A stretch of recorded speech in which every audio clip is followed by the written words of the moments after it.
Senator Singh. Thank you, Mr Acting Deputy President. Well, summer is a time of excesses in this country. The extremes of the climate, the joy of families working and playing on the land and at the beach, the parched deserts and the rainforests, the welcome sunshine and the gentle rains that can turn to impossible heat and water. These things are not just figments of poetic licence. They are a fact of life in every corner of this country, rude evidence of which we have seen in the past months and continue to dread. In the northeast and east, town and cities have faced devastating deluges and floods that have washed away homes and habitats. In other parts of the country, west to east, we have seen perilous bushfires that have outrun our country fire authorities and engulfed numerous houses. Among the places worst affected by the natural calamities of this summer was of my home state in Tasmania. Fuelled by record-breaking hot weather, with the mercury reaching 41.8 degrees Celsius in Hobart on one day, with wind and precious little rain, the bushfire risk was extreme, to say the least. And when fires begin at Bicheno on the east coast, at Lake Repulse, Ellendale and in the Derwent Valley, in the northwest at Motamana, and worst at Dunalley and on the Tasman and Forestier peninsulas, the best efforts of some of the most dedicated people in our community, firefighters from around the state, around the country and New Zealand, struggled to limit the damage to property, to livestock and to lives. One man, a firefighter from Victoria, who had come to lend his hand, lost his life in a selfless and successful effort to prevent any other loss of life. I want to record my thanks and my condolences to his family. Social media and spontaneous community organising has been invaluable to the bushfire relief and recovery effort, and I want to acknowledge the contribution of the coordinator of the Tassie Fires We Can Help page on Facebook, Mel Irons. This page launched when it first became clear that communities would need assistance, and it now has over 20,000 likes. It was a wall that was plastered with offers from assistance in all types of areas, people ferrying water to firefighters and feed to farms, and just sharing the experiences that they were receiving, but also sharing knowledge, information, and of course a helping hand. Now that the flames have died down, the communities affected by the fire are faced with a new kind of problem. Barely into the first week of the busiest period of the year, businesses as well as homes were affected by the fires. With roads closed and journeys into the peninsula too hazardous to risk for some, bookings were cleared from hotels and restaurants throughout the region. And while the community is fully in the process of recovering, students will return to school at a temporary Dunalley Primary School on the 13th of February, while teachers have already gone back and there is still considerable uncertainty around the region. Many would-be visitors have heard that the peninsula was affected by bushfires and fear that the region remains in danger. It has been too ravaged to provide services, let alone tourism experiences, or has been robbed of its natural beauty. None of these things are true. While in Australia, one should always be alert, of course, to dangers of fires, but people have returned to their homes and their shacks. Businesses stand ready to welcome visitors with the hospitality that is trademark in Tasmania. And the peninsula remains one of the most stunning parts of Australia in the world, where incredible regrowth in fire-affected forests tells a story about the community. That is why I want to support the local community campaign to urge people to visit the Tasman Peninsula in Tasmania in a time when local businesses need the most support. In partnership with tourism organisations around the state, the Mercury and the Sunday Tasmanian newspapers recently launched the Tassie Calling campaign to let the nation and the world know that the Tasmanian Peninsula is once again open for business. Started on social media networks like Twitter and Facebook, the campaign encourages people to get down to the peninsula and to share their experiences, identified by the hashtag #TassieCalling.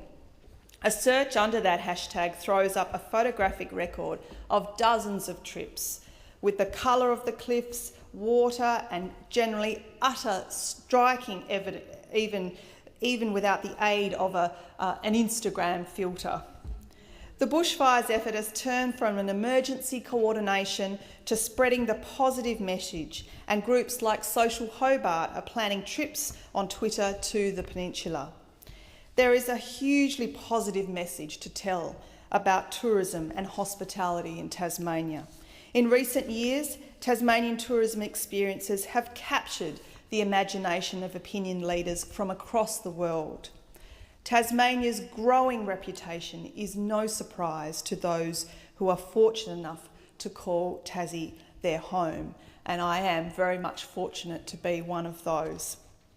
Hobart recently made the Lonely Planet's list of the top 10 cities for 2013, and the city was also listed on the popular travel website TripAdvisor as one of the top 10 destinations on the rise.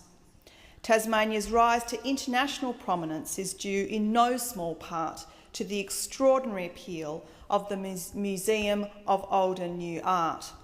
In just 18 months, Mona has become an integral part of the Tasmanian visitor experience, with the potential to attract even more visitors to Tasmania over years to come. It has overtaken Port Arthur as the most visited site in the state, and has brought in thousands upon thousands of tourists who, in making the trip to see the museum, have stayed for days or weeks and fallen for the island itself. The impact of Mona is much broader, though, than just visitation to the museum, although that visitation has certainly been great. In fact, in its first year of opening, visitation to Mona was over 400,000 visitors in that first year. But festivals and activities associated with Mona, most prominently Mona Foma, which just was concluded at the end of January, has also brought a new crowd to the state. While visitor numbers are still yet to be released, it is fair to say that Hobart and surrounds were as full as they ever have been of visitors who came to explore the Taste of Tasmania Festival, or food festival in Tasmania, the port at the end of the Sydney to Hobart, or the incredible music brought to Hobart by Mofo, as it's familiarly known. Mofo, of course, attracted a number of hipsters, I have to say, from Melbourne, who identified, or at least they identified themselves through the streets of Hobart during that time. And it just shows you what a hip city Hobart has become through the creation of the Mofo Festival. More than 55%, in fact, of the prepaid tickets to that Mofo Festival were purchased from those visiting from interstate. Thousands more tickets to a special fundraising event for the bushfires, organised by the Mona Foma curator and ex-Violent Femmes bassist Brian Ritchie, were given away to volunteers and people affected by the bushfires. Buses were chartered from the Tasman Peninsula communities to the venues on Hobart's waterfront for the largest of a whole series of bushfire relief fundraisers by organisations and individuals across the state. And I was pleased and give thanks to those performers who not only performed as part of Mofo, but chose to stay on and contribute a free performance for that night to give their support to the bushfire affected areas and those communities that had suffered through their contribution at the Mofo Festival. Of course, that particular night, that particular bushfire fundraiser as part of Mofo was not the only fundraiser that was held during the time and continues to be held in Tasmania to support bushfire affected communities. There are in fact a number of fundraising efforts which shows again the passion and the compassion of the Tasmanian community wanting to come out, wanting to do their bit and support their other community members in the state through fundraising for the bushfire affected areas and communities. There are events organised by the Red Cross, of course, and the Red Cross's coordinating efforts where a lot of the fundraising has been directed to. A colleague of mine, a friend of mine, who is a fantastic jazz pianist, Tom Vincent, and his quartet performed at the Baha'i Centre in Hobart, and again fundraised and raised funds for the Red Cross for the bushfire affected communities. There was also a number of volunteers giving up their time through the St Vincent de Paul Society, who coordinated all of the donated items and goods that had been donated by individuals as well as pharmacies, other small businesses and the like, providing much needed goods for people, as you could imagine, who have just lost absolutely everything, lost their home.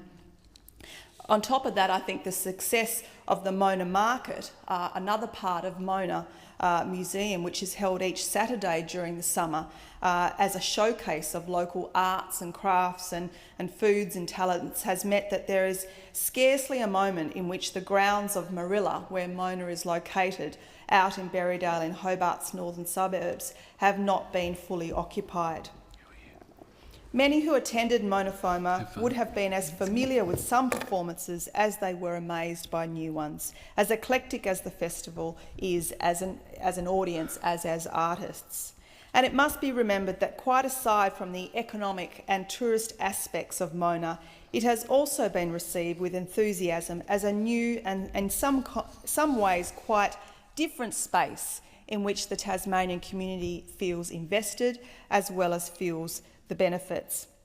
And perhaps even more substantially, there is the demonstration of the capacity of Mona to bring high-quality producers, craftspeople, consumers together in a showcase that is on display to the world, and on display in a sense that connects also with our existing, or our original existing museum, the Tasmanian Museum and Art Gallery, which at the moment has an exhibition, Theatre of the World, which is a combination of both works exhibited by Mona as well as exhibited by TMAG. But the market at Mona as well is a taster, I think, of some of the incredible things that are on offer around our beautiful state. A promise that what can be found beyond the now worn path between the airport, the city and this world-class museum. Mona brings a world to Tasmania and has brought Tasmania to the world, and both these aspects are vitally important for our state. What I hope is that visitors who come to Mona will spend time exploring the rest of Tasmania, and I hope that they will take advantage of the new and emerging tourism experiences, many of which have been supported by the Gillard Labor government to transform potential into sustainable, high-quality attractions. Things like the heritage buildings at Redlands Estate and whisky experience to complement the burgeoning Tasmanian whisky industry, Mount Noman's Farms Rare Breeds experience, and support for an orchard and cider experience at Sprayton on the northwest coast, which joins an industry already using famous Tasmanian apples at the other end of the state in the Huon Valley. I hope they take the time to visit some of the most pristine and remarkable natural heritage in the world, a World Heritage Space nominated for expansion by the Gillard Labor government.